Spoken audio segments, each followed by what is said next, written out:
সামাজিক যোগাযোগ মাধ্যমে প্রতারণার শিকার হলেন ঢাকায় সিনেমার জনপ্রিয় নায়িকা নুসরাত ফারিয়া।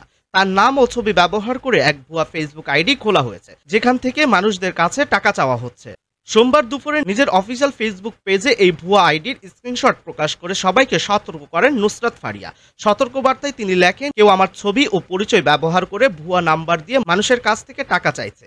এটা সম্পূর্ণ প্রতারণা, আমার সঙ্গে এর কোনো সম্পর্ক নেই। শুধু সতর্ক করে থেমে থাকেননি নায়িকা, ভক্ত ও সাধারণ মানুষের উদ্দেশ্যে আহ্বান জানিয়েছেন এমন ভুয়া প্রোফাইলের কোনো পোস্টের প্রতিক্রিয়া না জানাতে এবং কারো কথায় টাকা না পাঠাতে। অবিলম্বে এমন প্রোফাইল রিপোর্ট করুন, যোগাযোগ করেছেন ফারিয়া।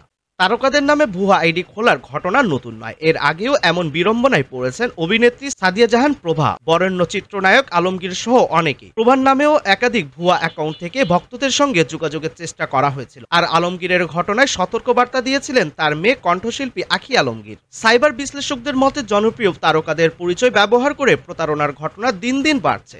উদ্দেশ্য কখনো আর্থিক, কখনো ব্যক্তিগত তথ্য হাতিয়ে নেওয়া। নিজের পেজে দেওয়া পোস্টে নুসরাত ফারিয়া শেষে ভক্তদের উদ্দেশ্যে লিখেছেন, সবাই সচেতন থাকুন, নিরাপদ থাকুন।